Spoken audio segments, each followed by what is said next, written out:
शुरू किया जाए। This meeting is being recorded. दोस्तों, फर्स्ट ऑफ ऑल मैं Randhir Kumar Gautam society for communal harmony की तरफ से और सोशलिस्ट इंडिया पॉलिटिकल पार्टी की तरफ से आप सभी का तहे दिल से शुक्र अदा करना चाहता हूं। Today is a very special day. Today we are celebrating the death anniversary of Ram Manohar Lohia. As you know, Ram Manohar Lohia never celebrated birth anniversary because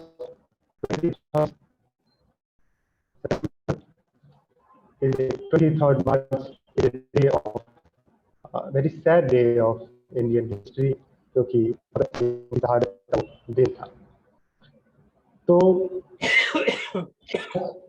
Ram Manohar Lohia के जीवन, उनके व्यक्तित्व के ऊपर एक गंभीर चर्चा सोसाइटी फॉर कम्युनल हार्मनी और सोशलिस्ट पार्टी इंडिया के तत्वाधान से रखा गया है। मैं स्वागत करना चाहता हूं हमारे आज के मुख्य अतिथि आदरणीय अखिलेंद्र प्रताप जी। आप जाने माने पॉलिटिकल एक्टिविस्ट, पॉलिटिकल एनालिस्ट हैं। कुछ ही देर में हमारे साथ रमबेला सौम्या जी भी जुड़ेंगे।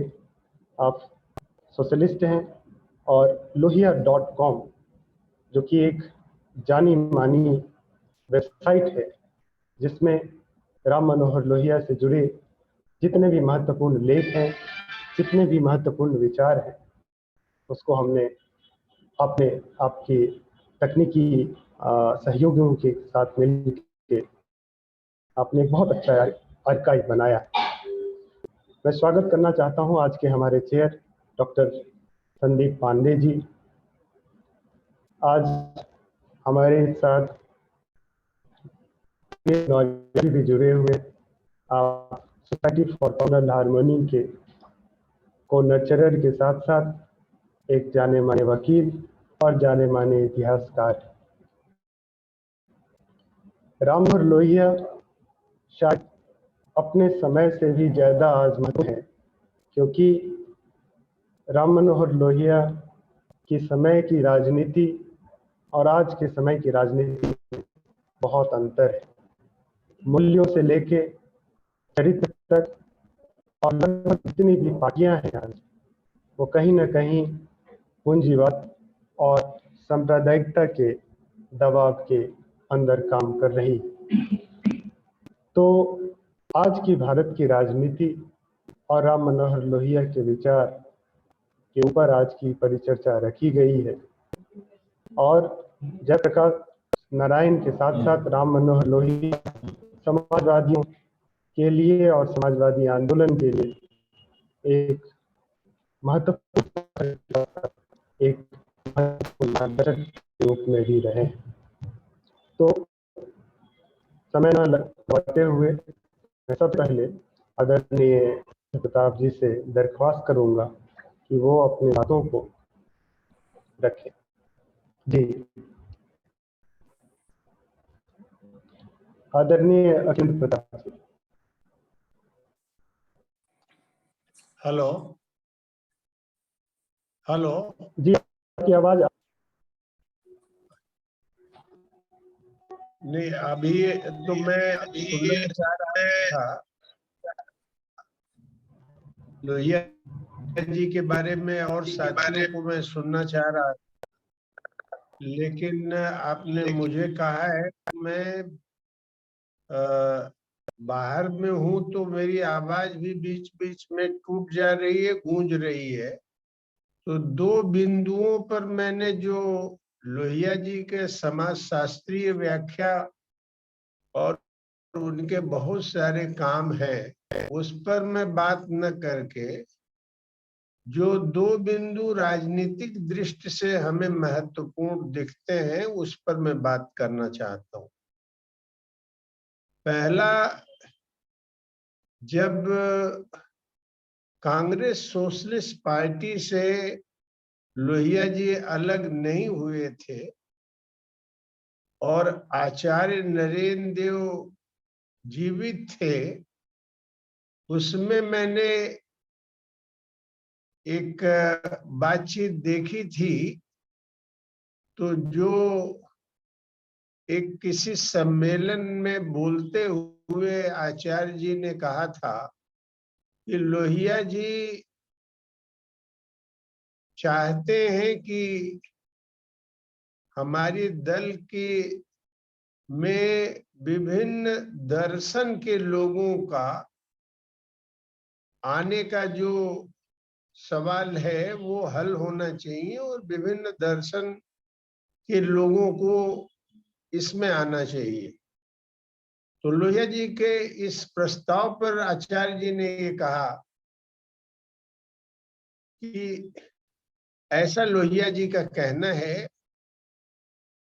लेकिन उसमें उन्होंने कहा था कि कुछ नीतियों पर जरूर बातचीत हो सकती है, स्पष्टता की जरूरत है और लोगों के आने के संदर्भ में उन्होंने बात की थी। हमारे लिए बहुत महत्वपूर्ण बात थी,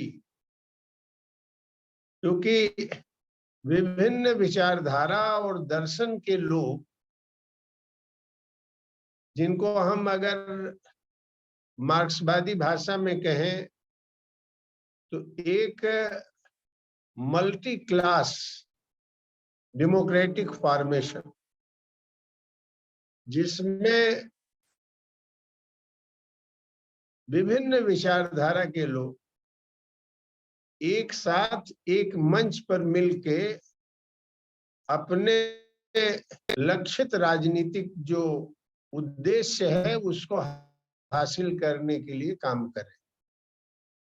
और मैं समझता हूं, और मैं चूंकि लोहिया जी का इस संदर्भ में बाद के दौर में जो मैंने देखा, कोई खास मुझे उनका लेखन नहीं मिला, लेकिन दाम बांधो काम दो के संदर्भ में दाम नीति पर जो मैं उसमें पढ़ रहा था, तो उसमें उन्होंने अंतिम दौर था, यही 66 या 67 रहा होगा, तो उसमें लोहिया जी कहते हैं कि अभी हमको दल बनाना है। मैंने वो जो समाजवादी पार्टी थी, वो समाजवादी पार्टी एक ट्रांजिशन के फेज में, एक संक्रमण के दौर में लोहिया जी ने उसे देखा। तो एक दल बनाने की उनकी बात जरूर हमने नोट किया। बाद में लोहिया जी की मृत्यु हो गई और बाद के जो राजनीतिक विकास क्रम है उससे आप लोग सहमत होंगे, उसको आप लोग जानते ही। तो यह मैं, अगर यह बात थी, बाद के लेखन में जो और लोग लोहिया जी को जितना मैंने अध्ययन किया है मुझे नहीं दिखा, अगर इस तरह की बात थी तो मैं बहुत ही उसको प्रासंगिक मानता हूं, क्योंकि ये मैं नहीं मानता हूं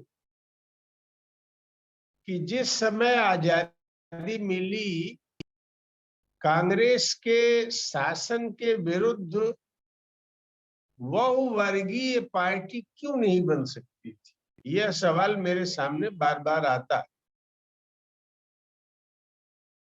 जो लोग डॉक्टर अंबेडकर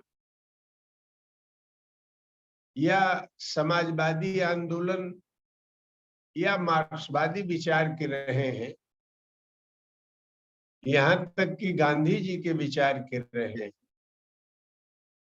और विभिन्न मुद्दों पर लड़ने वाले लोग रहे हैं, वो लोग एक बड़े छतरी नुमा संगठन के अंदर क्यों नहीं आ सकते थे?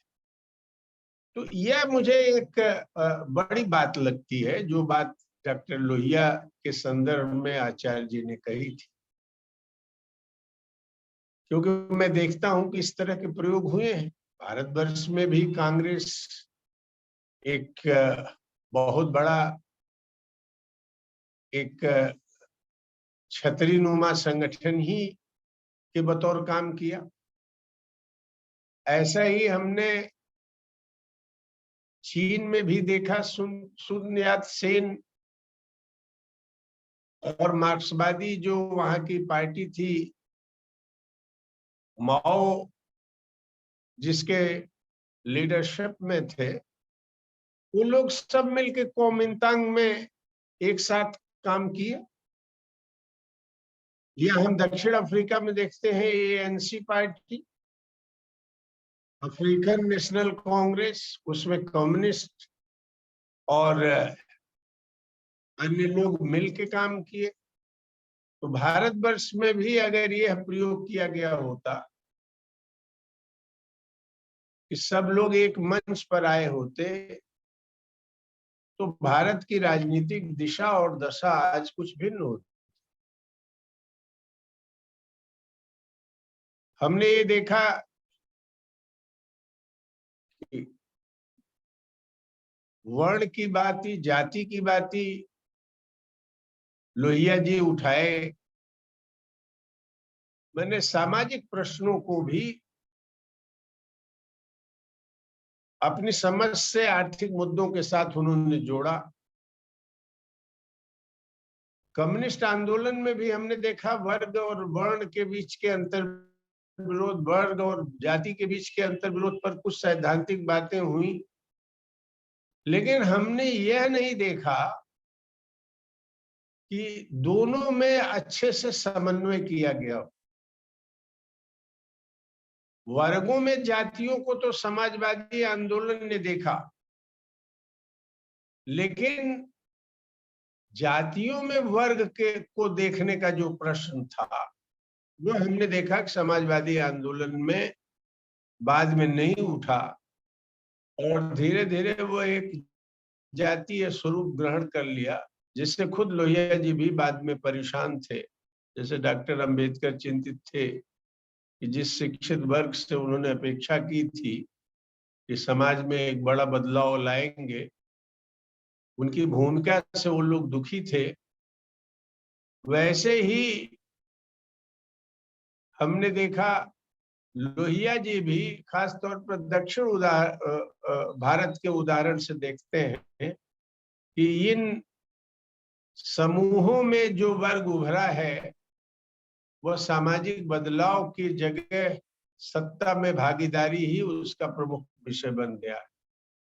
तो एक तो मैं लोहिया जी को इस संदर्भ में महसूस करता हूं कि शायद अब तो किंतु परंतु इतिहास में नहीं चलता। अगर यह प्रश्न जिस समय कांग्रेस सोशलिस्ट पार्टी से अलग हो रहे थे या कांग्रेस सोशलिस्ट पार्टी और इस सब नेतृत्व के लोग एक बहुवर्गीय पार्टी की जो रचना की बात वैचारिकी में दिखती है आचार्य नरेंद्र देव जी की, अगर वह किया गया होता तो शायद भारत के इतिहास का कोर्स ही कुछ अलग होता, जिसमें मार्क्सवादी, अंबेडकरवादी, समाजवादी और इस तरह के धारा के लोग जो विभिन्न जगहों में थे वो लोग एक मंच पाए। तो एक तो लोहिया जी मेरे लिए जीवंत प्रसंग अभी भी है,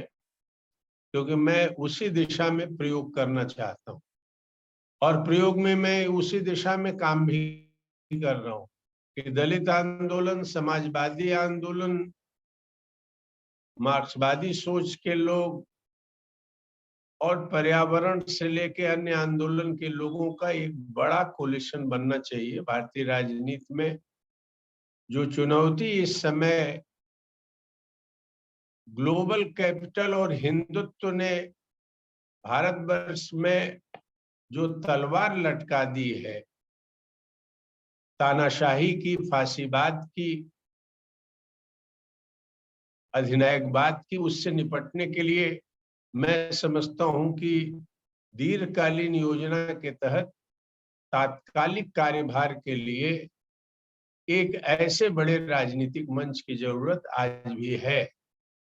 हाँ, ये अलग बात है, वह जो राजनीतिक मंच है उसमें विभिन्न धारा के लोग चुनाव लड़ भी सकते हैं, नहीं भी लड़ सकते हैं। तो यह एक, इसलिए लोहिया जी से मुझे आचार्य जी ने जो लिखा था उससे मुझे बल मिलता है कि ऐसा कुछ नया प्रयोग हमारा नहीं है। यह प्रयोग लोहिया जी जैसे लोगों ने भी देखा है, कहा है, और वह प्रयोग किया जाना चाहिए। दूसरा संदर्भ मैं देखता हूं लोहिया जी का जन आंदोलनों का, जन संघर्षों का। कम्युनिस्ट आंदोलन कैडर बेस्ड होने के बाद पहलकदमियां लेता है, लेकिन छोटी से लेके बड़ी चीजों में राष्ट्रीय स्तर पर हस्तक्षेप करना, दखल देना और उन आंदोलनों में जनता की उपस्थिति को, जनता की मांगों को दर्ज कराना, यह लोहिया जी की परंपरा जो संघर्ष की थी, यह परंपरा हमने अपने कम्युनिस्ट आंदोलन में उस दौर में नहीं देखा, और आज भी ये कमजोरी हमको दिखती। तो यह एक मैं समझता हूं कि कैसे ऊपर से राजनीतिक हस्तक्षेप किया जाए और कैसे बड़े व्यापक जनता को गोलबंद किया जाए, जिसमें कैडर और जन दोनों का प्रश्न हल हो। कैडर निर्माण या केवल जन आंदोलन जो एकांगी सोच रहती है, कैडर निर्माण जन आंदोलनों के गर्भ से पैदा हो और कैडर जन आंदोलन खड़ा करे और हर नेता अपने कार्य क्षेत्र एक एक प्रयोग स्थली बनाए, एक क्षेत्र में अपना काम करे और ठोस एक राजनीतिक जनाधार निर्मित करे। यह भी काम लोहिया जी से कुछ हद तक सीखा जा सकता है। कुछ हद तक मैं इसलिए कहना चाहता हूं कि लोहिया जी दरअसल अभी इस प्रश्न पर, कैडर और पार्टी निर्माण के प्रश्न पर, जैसा मैंने शुरू में ही कहा, शायद अभी सोच ही रहे थे कि उस तरह के कैडर और पार्टी निर्माण किया जाए। पार्टी में उसी मल्टी क्लास डेमोक्रेटिक पार्टी के संदर्भ में कह रहा हूं, मैंने एक बड़े मोर्चे का निर्माण किया जाए। तो यह उनका सपना, उनकी जो योजना थी, यह लागू ही नहीं हो पाई, अधूरी रह। तो एक कैसे राजनीतिक हस्तक्षेप जन आंदोलनों के माध्यम से राष्ट्रीय स्तर पर, प्रदेश स्तर पर, जिला स्तर पर दखल दिया जाए, इसमें मैं पाता हूं कि लोहिया जी की जो दृष्टि है और उनकी जो पहलकदमी है वो बहुत बड़ी है और सरल ढंग से भी। जैसे उन्होंने एक बात देखी जो मैं समझता हूं कि जरूरी है कि कट्टर हिंदुओं और उदार हिंदुओं के बीच में ही आने वाले वर्षों में संघर्ष होगा। अगर हमें इस देश में अधिनायकवाद को परास्त करना है तो हमें हिंदुओं की बहुत बड़ी जमात को अपने पक्ष में ले आना होगा। और वह, जैसा लोहिया जी कहते हैं कि उदारवादी हिंदू की गोलबंदी बेहद जरूरी। अब ये अलग बात है कि उदारवादी हिंदुत्व के को गोलबंद करने के नाम पर कुछ लोग कर्मकांड करने लगे, जनेऊ पहनने लगे और इधर उधर की दीक्षा में शरीक हो जाए। मैं उस तरह की बात नहीं कह रहा हूं। बहुत बड़ा हिंदू समाज का कृषक समाज है, मजदूर समाज है, मध्य वर्ग है, निम्न मध्य वर्ग है, कारीगर है, मजदूर है।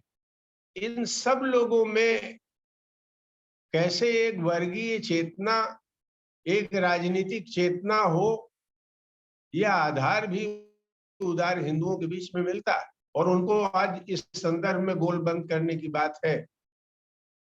तो मैं समझता हूं कि यह भी उनका जो कहना था कि ये मास में जो हिंदू उदार है और कट्टर हिंदुत्व, वह जिस कट्टर हिंदू को बात कह रहे हैं वही आज के दौर का हिंदुत्व है। जो अपनी वर्णीय श्रेष्ठता को भी ले आना चाहता है और ग्लोबल कैपिटल और कारपोरेट की तानाशाही भी इस देश में लागू करना चाहता है। ये दोनों मिले हुए।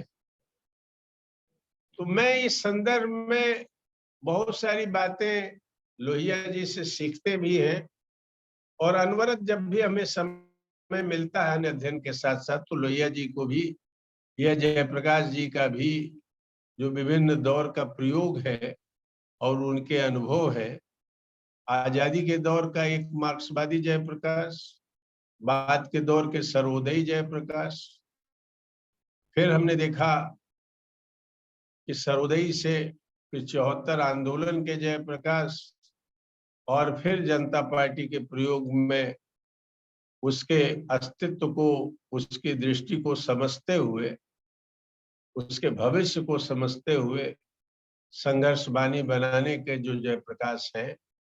इस तरह के मैंने देखा कि समाजवादी आंदोलन इस सब प्रश्नों पर बराबर निरंतर चिंतन में था। यह अलग बात है कि किसी ठोस मुकाम पर पहुंचने की जो जरूरत थी, बड़ी विनम्रता से मैं कहना चाहता हूं कि उनके जो सुयोग्य पुत्र लोग थे, जो सत्ता में भी आए, पूरी तौर पर उनके चिंतन और व्यवहार को उन लोगों ने नुकसान पहुंचाया। तो आज जयप्रकाश जी हों या लोहिया जी हों, गांधी जी के विचार हों, जब सत्ता पक्ष और विपक्ष दोनों ये कहता है कि हमें हिंदुस्तान में कारपोरेट इकोनॉमी डेवलप करनी, जब यह कहता है कि पार्टी स्ट्रक्चर भी सीईओ टाइप का होगा, जिसमें कैडर की कोई भूमिका, आम लोगों की राय की कोई भूमिका नहीं रह जाती, जहां जो लोग सत्ता में हैं अदानी के पीछे उसी तरह से खड़े होकर तर्क देते हैं जैसे कभी गुजरात में या बैंकों से ढेर सारा पैसा लेके गायब करने या अपने लिए प्रयोग करने वाले अदानी के पक्ष में देखते हैं। तो जब मैं राहुल गांधी जैसे लोगों को सुनता हूं और यह भी देखता हूं कि बहुत सारी यात्राओं की बातें लोग चला रहे हैं, यात्राएं चल भी रही हैं, और अपना जो वजूद है, स्वतंत्रता है, और अपने पैरों पर खड़ा होकर के जो सहयोग करने की बात है, वो जो मैं नहीं देखता हूं, तो मुझे ये बात समझ में आती है कि आज लोहिया जी के विचार स्वतंत्र एक बहु वर्गीय बहुजाति एक राजनीतिक संरचना की जरूरत है, और यहाँ हमको उनसे कम से कम इससे एक समझ बनने में मदद मिलती। तो मैं इतनी ही बात लोहिया जी के पॉलिटिकल कंटेंट के बारे में कहना चाहता हूं। ये सैद्धांतिक प्रश्न है, और ऐसे तो देखिए 42 से लेके जितनी यातना झेली है लोहिया जी ने, या बाद के दौर में भी कठिनाइयों के दौर से गुजरे हैं, उससे आम पाठक वाकिफ हैं, जानकार लोग जानते हैं। उस पर हमारे अन्य साथी लोग अपनी बात रखेंगे, लेकिन मैं उनका रिलेवेंस आज एक बहुवर्गीय राजनीतिक बड़े मंच की जरूरत महसूस करता हूं, जो कारपोरेट हिंदुत्व ने जो खतरा पैदा किया है इस देश में, उससे निपटा जा सके, और जो रोटी, सद्भावना, समता और स्वतंत्रता की गारंटी करे, भ्रातृत्व की गारंटी करे, यह जो दोनों टास्क है, अभी हिंदुत्व की ताकतों को परास्त करना और बड़े लक्ष्य के लिए सामाजिक बदलाव का माहौल पैदा करना, इसमें मैं निश्चय ही ये कह सकता हूं लोहिया जी की जो भूमिका रही है, वो एक हम लोगों के लिए इंस्पिरेशन का कारण बन सकते हैं। इतनी ही बात मुझे कहे। बहुत बहुत अखिलेश प्रताप जी। अखिल जी जब भी बोलते हैं तो उनकी व्यक्त होगी और उन्होंने बहुत अच्छे तरीके से जो आंदोलन की चुनौती है, चाहे वो राजनीतिक प्रासंगिकता को बनाए रखने की हो या संगठन निर्माण करने की रही। आज सेकुलरिज्म तो जनमानस में बिल्कुल अलग तरीके से लिया जा रहा है। सोशलिज्म जैसा शब्द, सोशलिस्ट जैसा शब्द जनमानस की जो प्राकृतिक एक्सपीरियंस है, पर्सनल एक्सपीरियंस, उससे दूर होते जा रहा है। और शायद इसीलिए राजनीति में लोहिया के जो लोहिया के वक्त थे, आज उससे हो गया है। और हिंदुत्व को लेके जो उनका एक पर्सपेक्टिव था और समाज में जिस तरह से कम्युनलिज्म बढ़ रहा है, उसका असर, उसका जो आधार था, उसको राम मनोहर लोहिया बहुत पहले उससे तो बहुत अच्छा आपने अपने वक्तव्य को कहा। लेकिन हमारे साथ अनिल नौरिया जी भी है। अनिल नौरिया जी आचार्य नरेंद्र देव के ऊपर एक नेहरू म्यूजियम लाइब्रेरी से उन्होंने एक अच्छी लिखी है। तो आचार्य नरेंद्र देव के साथ लोहिया जी का जो डायलॉग रहा और बाद में और समाजवादी आंदोलन की जो बात हमारी जनरेशन के लोगों को मिली है, उसमें अनिल नौरिया जी जैसे लोगों का बहुत बड़ा योगदान है। तो मैं अनिल नौरिया जी से अब दरख्वास्त करूंगा कि वो और के ऊपर वक्त दें। जी शुक्रिया रणधीर। मुझे बस ये कहना है कि अखिलेंद्र जी के बोलने के बाद बहुत कम रह जाता है मेरे लिए बोलने के लिए इस मसले पर। ब्रॉडली मेरे ख्याल से समाजवादियों को अब मेरी राय में ये ध्यान में रखना चाहिए कि जिस दौर में हम अब हैं उसमें जो प्रहार लोहिया जी की थॉट पे हो रहा है, वही प्रहार जवाहरलाल जी की थॉट पे हो रहा है, वही प्रहार गांधी जी की थॉट पे हो रहा है और वही प्रहार दादा भाई नारोजी की थॉट पे हो रहा है। मतलब कहने का ये है कि जो चैलेंज आज हमारे सामने है, वो चैलेंज इस पूरे फ्रेमवर्क पे है जिसमें दादा भाई नारोजी से लेकर गांधी जी से लेकर जवाहरलाल जी से लेकर और लोहिया जी और आचार्य जी, लोहिया जी वगैरह, जिस फ्रेमवर्क में, जिस हिंदुस्तान की जो इनका नजरिया था, जिस नजरिए को लेके ये लोग चलते थे, उस पूरे नजरिए पे चैलेंज है। तो ये चीज अगर हम ध्यान में रखें तो पॉलिटिक्स का ढांचा वही होगा जो अखिलेंद्र जी जिस पे इशारा कर रहे थे कि हमें साथ मिलकर जो आज के चैलेंज है हमारे सामने, उससे जूझना है। और कुछ ऐसी भी बातें मैं रखना चाहता हूं जो कि जिसमें हमें सोचना चाहिए और जिसपे बहुत कम सोच हम समाजवादी आंदोलन, सब जो समाजवादी लोग हैं वो इस बारे में जरा ध्यान कम देते आए हैं। ये जो आंदोलन चले 1972 का जब इलेक्शन हुआ, स्टेट असेंबली के इलेक्शन हुए, 71 में तो स्टेट असेंबली इलेक्शंस हो गए थे। 71 में तो जनरल इलेक्शन हो गया था पार्लियामेंट के लिए, और 72 में स्टेट असेंबली इलेक्शंस हुए। उसमें गुजरात के इलेक्शन का एक नतीजा है।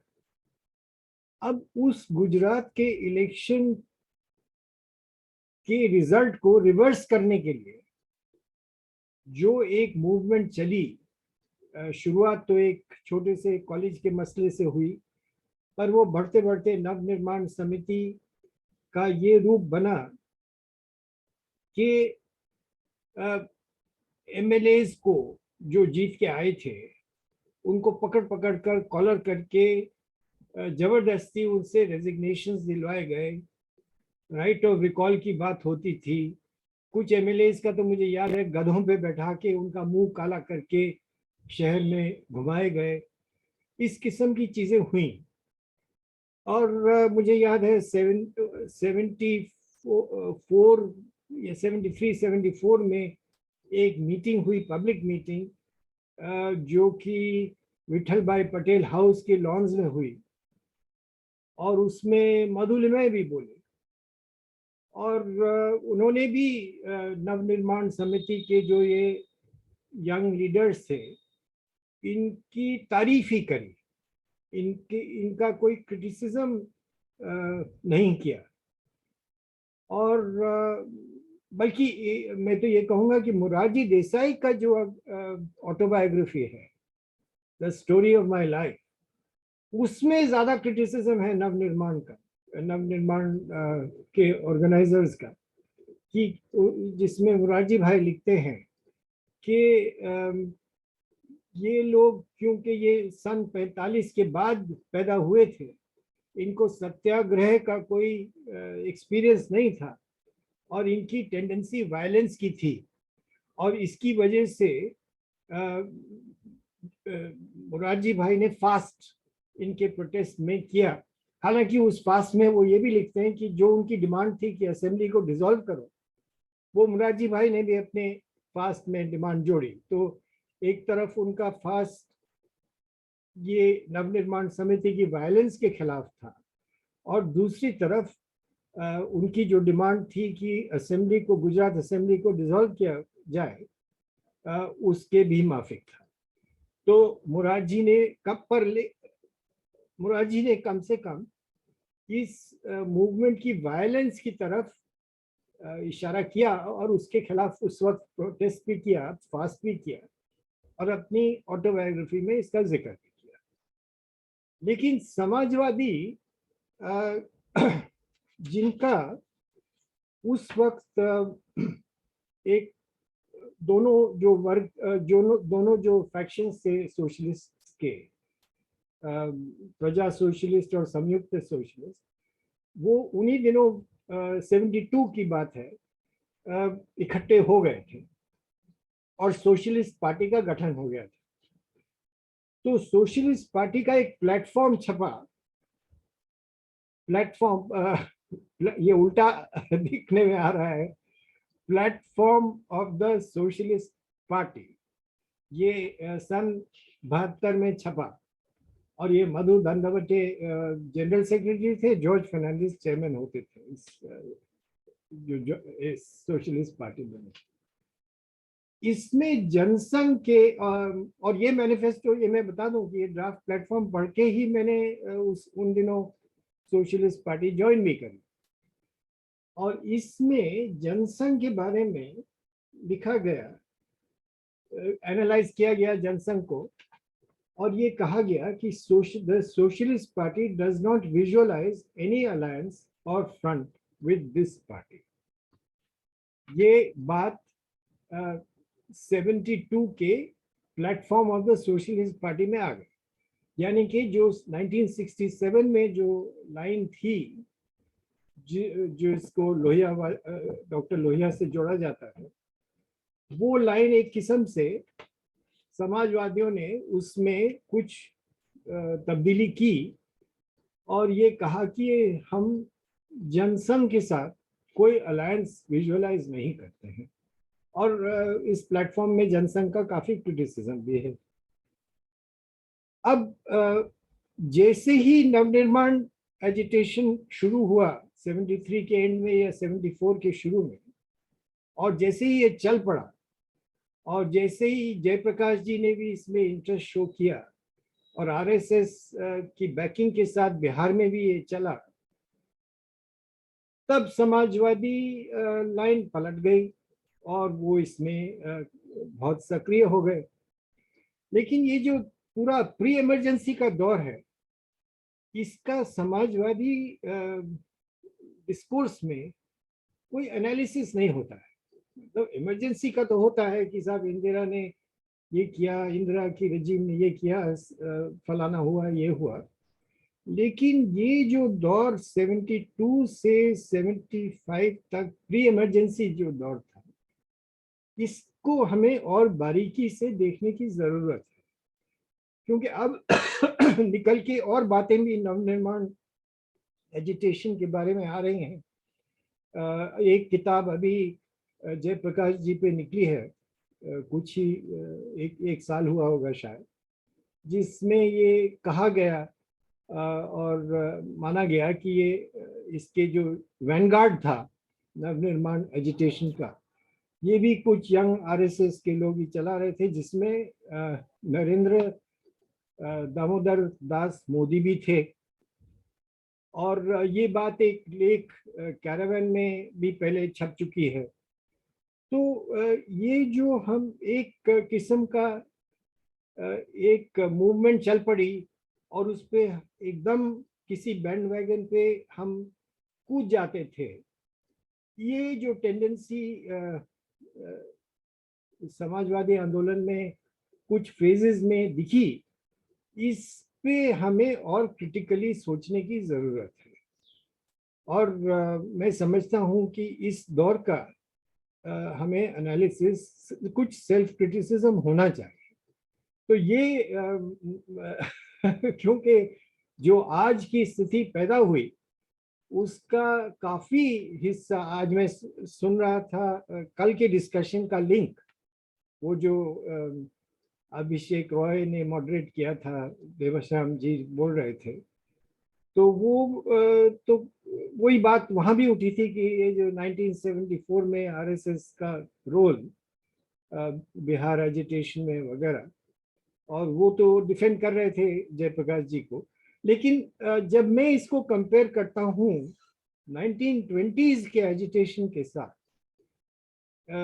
एक तरफ नॉन कोऑपरेशन मूवमेंट चल पड़ी थी, दूसरी तरफ उसी के साथ साथ गांधी जी तैयार कर रहे थे कुछ जिलों को सिविल डिसोबीडियंस के लिए, जिसमें बारडोली था। और ये बात भी चल रही थी कि गुंटूर, आंध्र प्रदेश में, आंध्र में गुंटूर भी शायद उसमें हो उसकी भी तैयारी चल रही थी।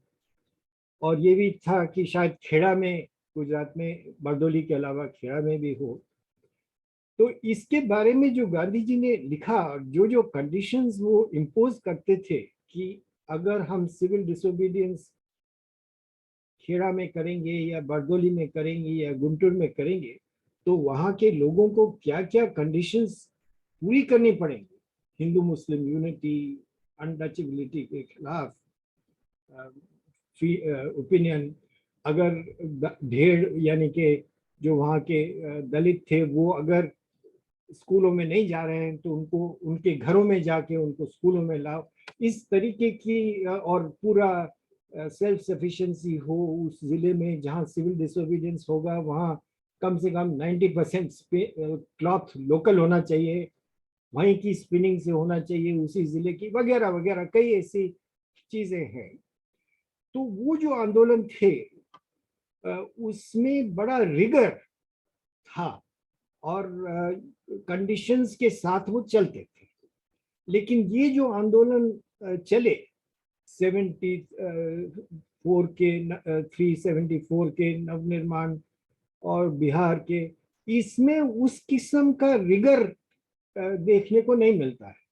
उस किस्म की कंडीशंस, उस किस्म का सेल्फ डिसिप्लिन, उस किस्म का सेल्फ एग्जामिनेशन अपने आप को, वो नहीं मिलता है। और ये बात 60, वो जो 67 की भी पॉलिसी है उसके बारे में भी यही फीलिंग लगती है कि इसको हमने बहुत अनक्रिटिकली एक्सेप्ट कर लिया।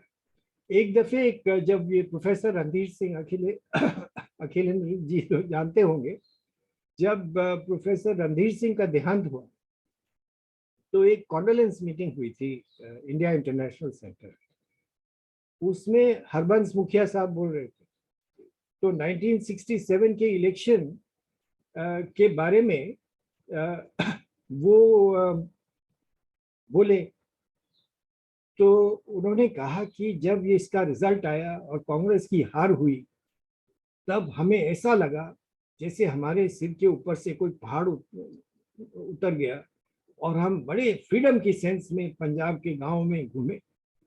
तो मीटिंग के बाद मैंने उनसे पूछा कि ये जो आपको 67 का रिजल्ट की इतनी खुशी महसूस हुई, तो तब आपको ये नहीं लगा कि ये जो स्ट्रक्चर आप तोड़ रहे हैं उसकी जगह आप क्या स्ट्रक्चर खड़ा करने जा रहे हैं?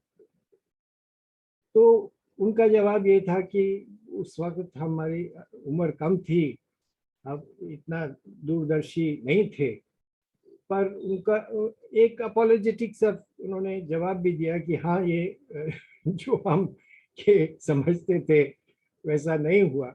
और यही बात आज साउथ अफ्रीका में हो रही है कि अफ्रीकन नेशनल कांग्रेस अनपॉपुलर होती जा रही है, क्योंकि करप्शन तो उठा है, करप्शन के केसेस उठ रहे हैं और लोगों के ख्वाहिशें भी पूरी नहीं हो पा रही हैं।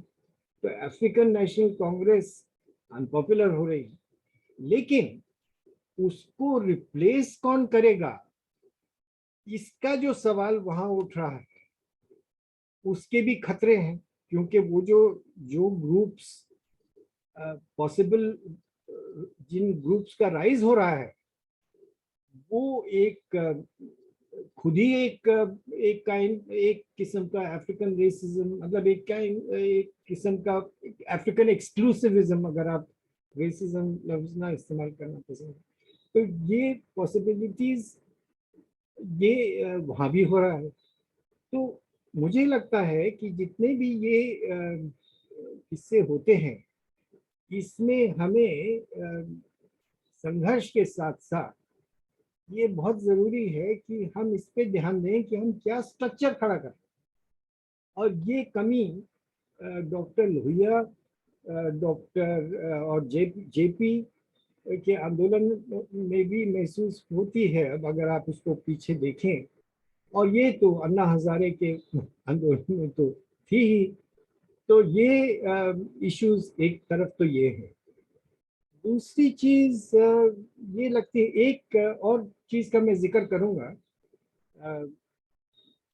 तो के.आर. नारायणन की एक किताब है, उसका नाम मैं भूल रहा हूँ, केरला से छपी, उनकी कुछ स्पीचेस और उनके कुछ लेख हैं उसमें। एक उन्होंने एक सेमिनार हुआ था दिसंबर 1970 में, और वो हुआ था, आपको याद होगा कि इंदिरा जी ने दिसंबर 70 में ही लोकसभा डिसॉल्व करने का फैसला किया था। उसके बाद मार्च 71 में इलेक्शंस हुए जिसमें उनका मैसिव मैंडेट आया। तो दिसंबर 70 में ही एक सेमिनार हुआ जयपुर यूनिवर्सिटी, जिसमें के.आर. नारायणन, जो बाद में राष्ट्रपति बने, उन्होंने एक पेपर प्रेजेंट किया था। तो उस पेपर में वो जवाहरलाल जी के दौर की बात करते हैं और कहते हैं कि एक कमी इसमें रह गई कि जवाहरलाल जी ने स्टेट रिफॉर्म तो किए, जैसे हिंदू लॉ रिफॉर्म हुए और चीजें हुई, लैंड रिफॉर्म्स हुए वगैरह, लेकिन एक सोशल मूवमेंट तैयार नहीं की, जो सामाजिक कमियां हैं उनके खिलाफ लड़े। क्योंकि खाली स्टेट एक्शन से काम नहीं चलता है, एक सोशल मूवमेंट भी चाहिए।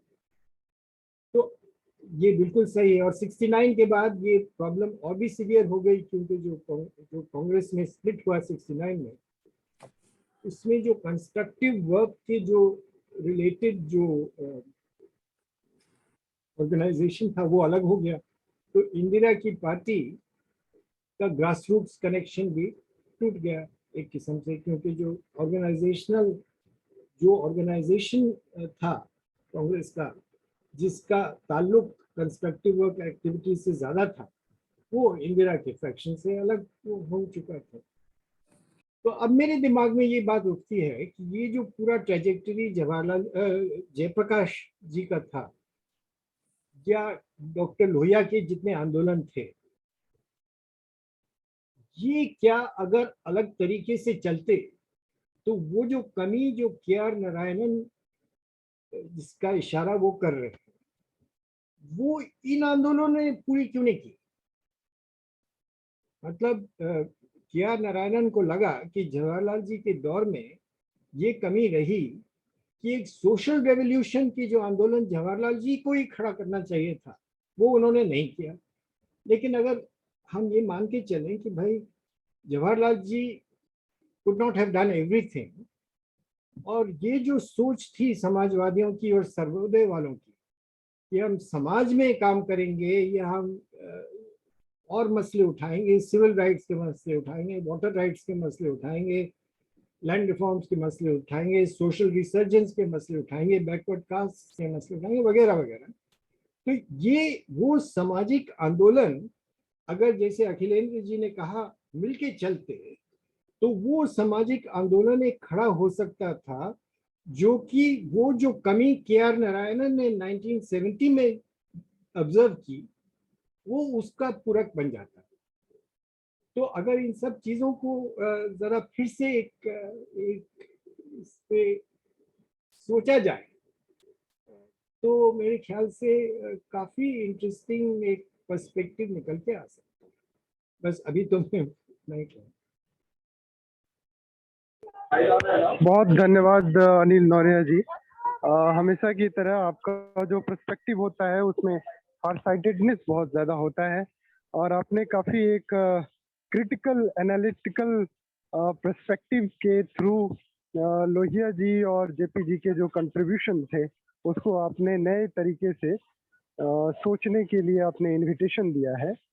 और खासकर लोहिया का जो दौर था, जिस रूप से इंगेजमेंट होनी चाहिए उनकी आंदोलन के समझ को लेके और राजनीति को समझ के लेके, वो तो नहीं हो पाई, एक कमी रही। लेकिन काफ़ी प्रासंगिकता है उन विचारों को और खासकर जो समतामूलक समाज की उनकी जो अवधारणा थी वो बाद में एक ऐसी अवधारणा बन गई जो कि एक अनप्रैक्टिकल, जिसको आज लोग नाम दे रहे हैं उस अवधारणा को। तो बिल्कुल एक अच्छी बहस की गुंजाइश है। और अब मैं कुछ क्वेश्चन भी देख रहा हूँ, हमारे अभिषेक जी ने एक चैट बॉक्स में क्वेश्चन भी पुट कर दिया है।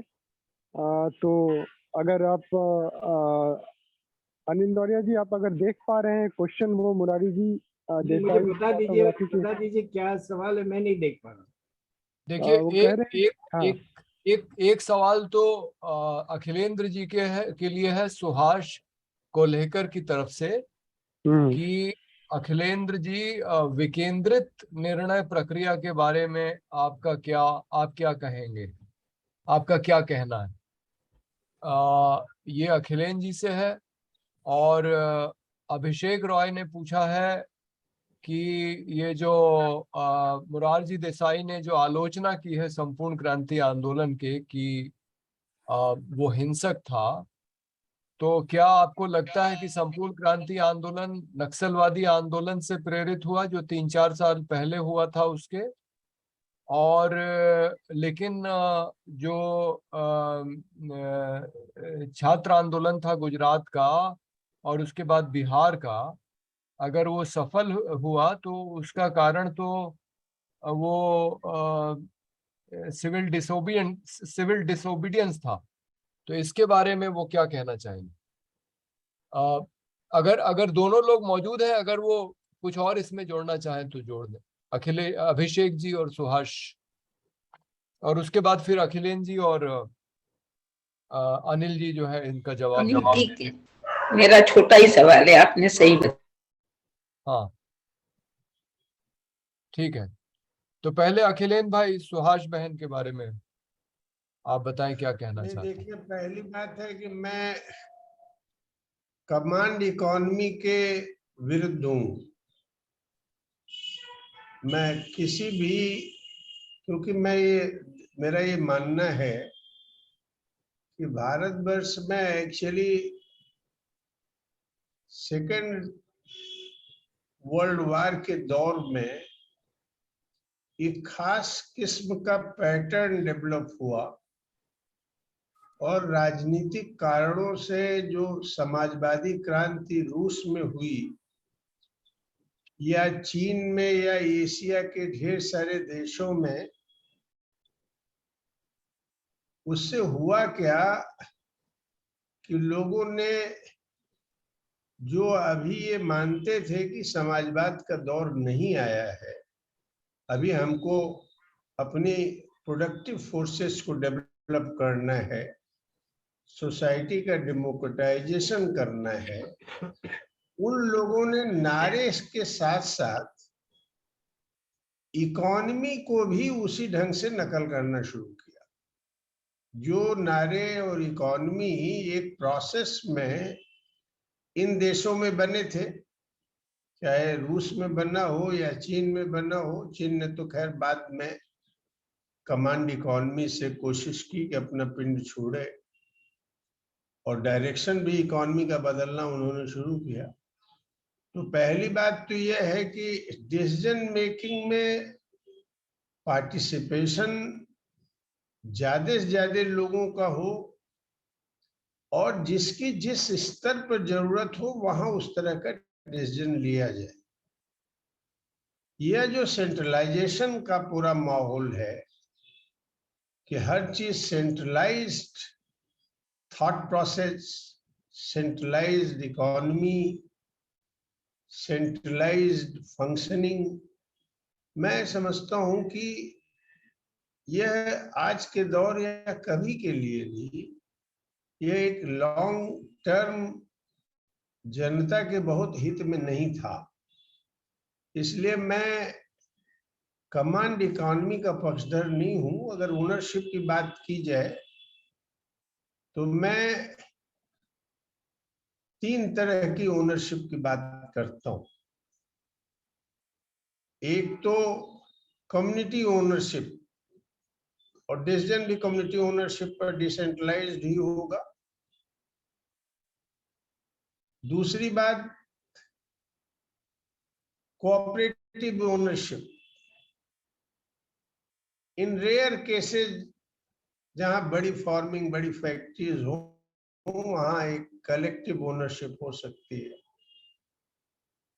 तीसरा इंडिविजुअल ओनरशिप, और nationalisation rare among the rarest cases में नेशनलाइजेशन की इकोनॉमी काम करनी चाहिए। तो मेरे हिसाब से मैं सेंट्रलाइज्ड इकोनॉमी में कमांड इकोनॉमी का पक्षधर नहीं। धन्यवाद। ठीक है अनिल भाई। जी अनिल जी। अभिषेक मेरे हाँ। ख्याल से वो मैंने क्वेश्चन तो सुन लिया। Yeah, actually, Anil ji, so what actually I was asking Sandeep ji as he has said, but is it fine if I read what I actually wrote? Sure. Yeah, so I just want to know in context to your discussion where you gave reference from Morarji Desai's autobiography that he wrote about the protesters of Sampurna Kranti being violent.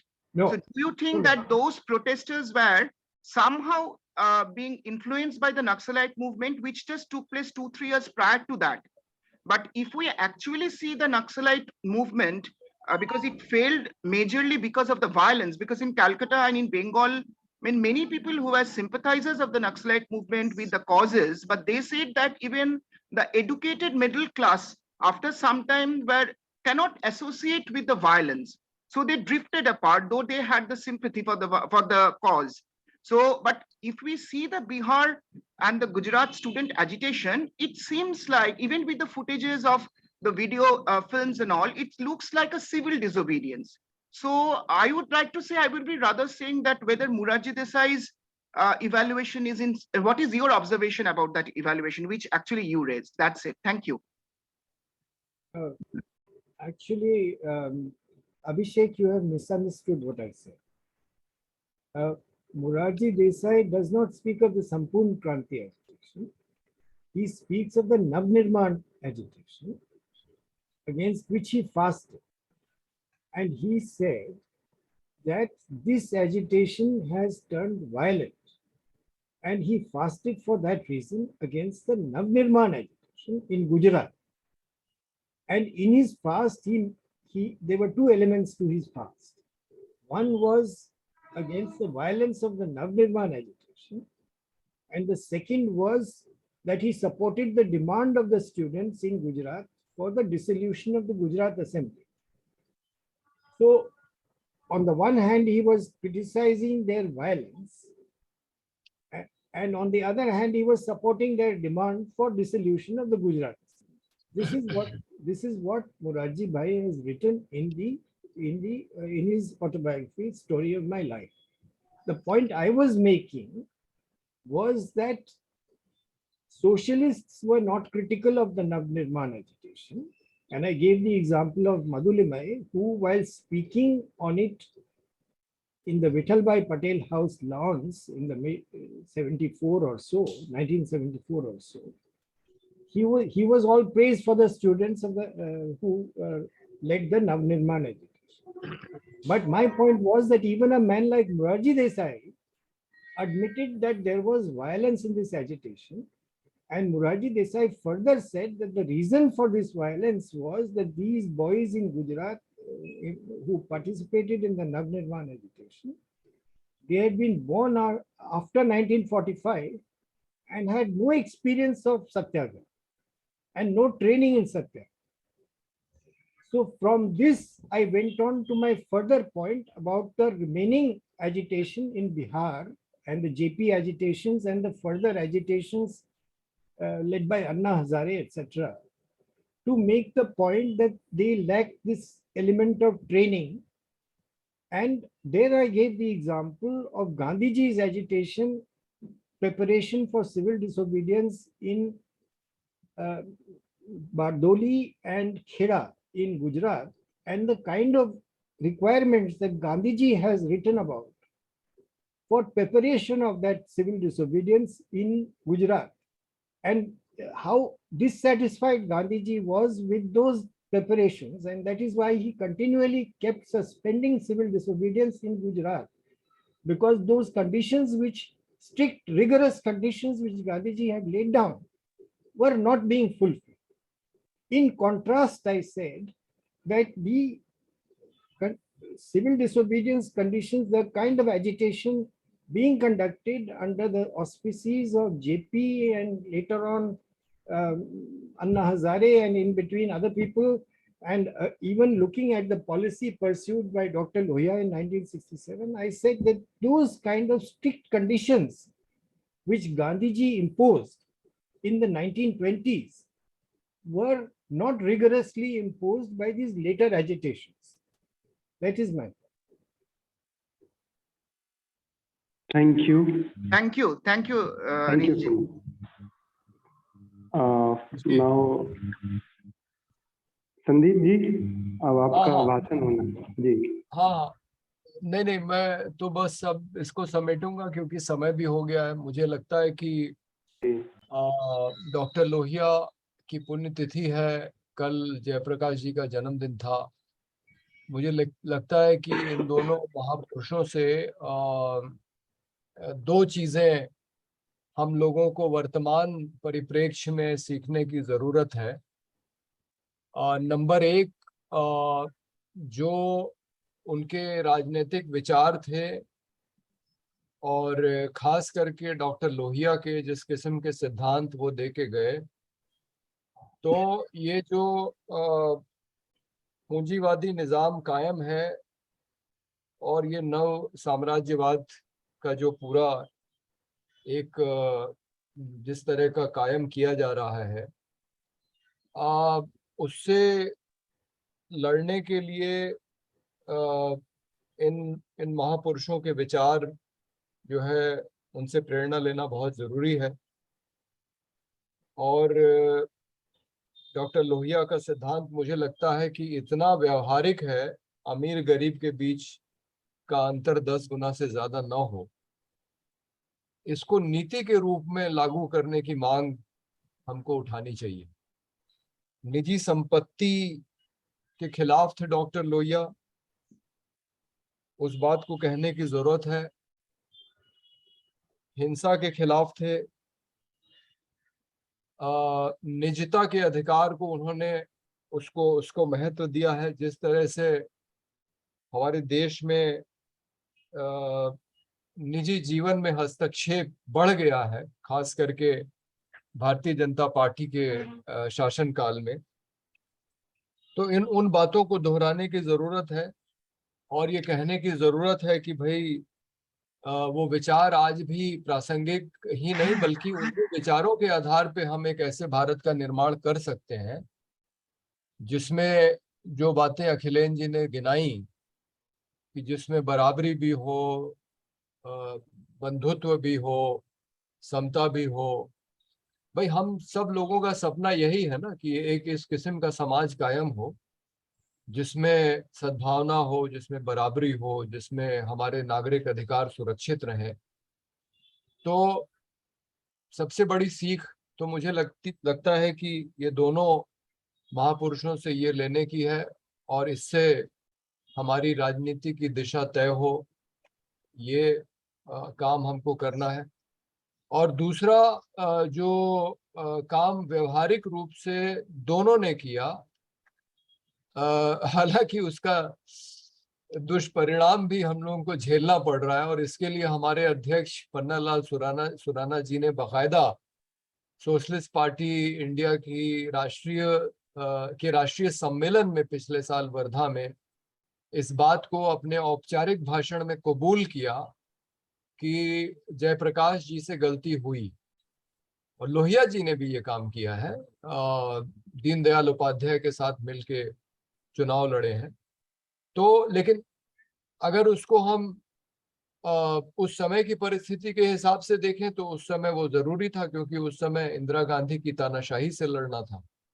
तो उस समय शायद RSS का साथ लिया जाना जरूरी था।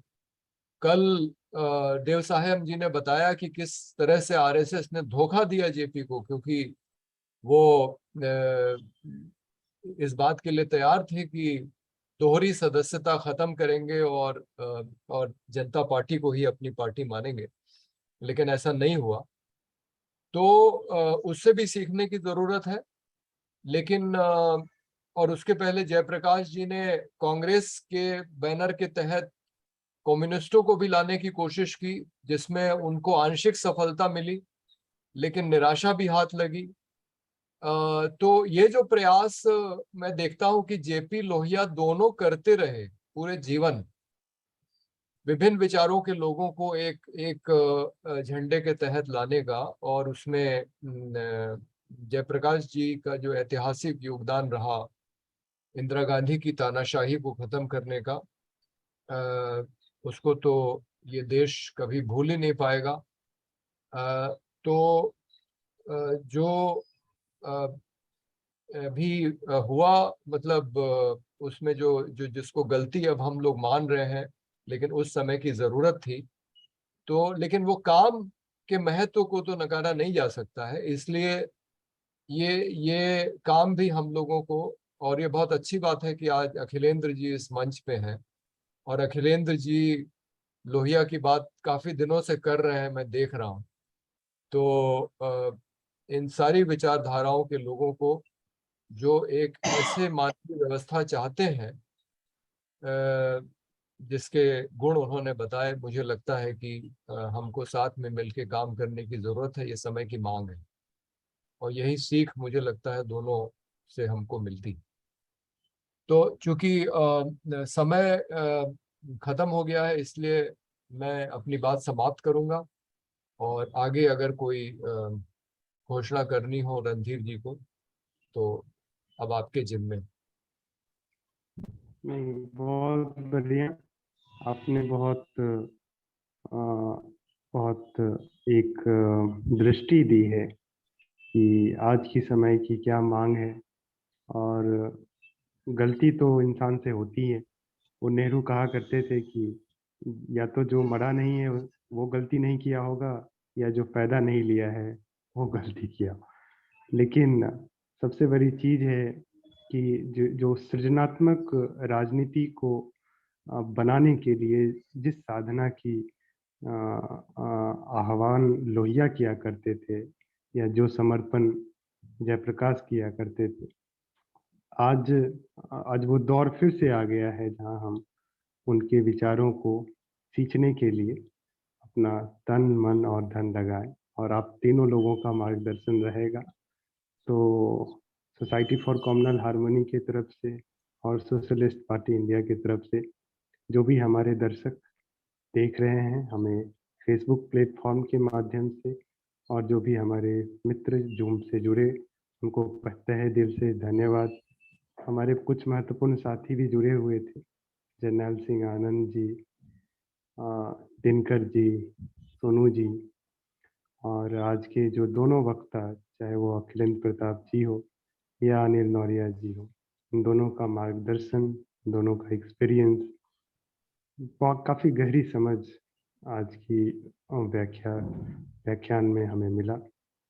और सबसे ज़्यादा शुक्रिया संदीप पांडे जी को, जो लगातार 2 दिनों से GD अग्रवाल का साधना, राम मनोहर लोहिया का जीवन दर्शन और जयप्रकाश नारायण का जो आंदोलन, इन तीनों को काफ़ी सारे लोगों को अवगत कराया। तो और ये वीडियो रिकॉर्डेड है तो सर्कुलेटेड भी होगा, और छोटे छोटे शॉर्ट वीडियोस भी आपको मिलेंगे फेसबुक पे और सोशल मीडिया प्लेटफॉर्म पे। तो जुड़ने के लिए, समय देने के लिए बहुत बहुत धन्यवाद।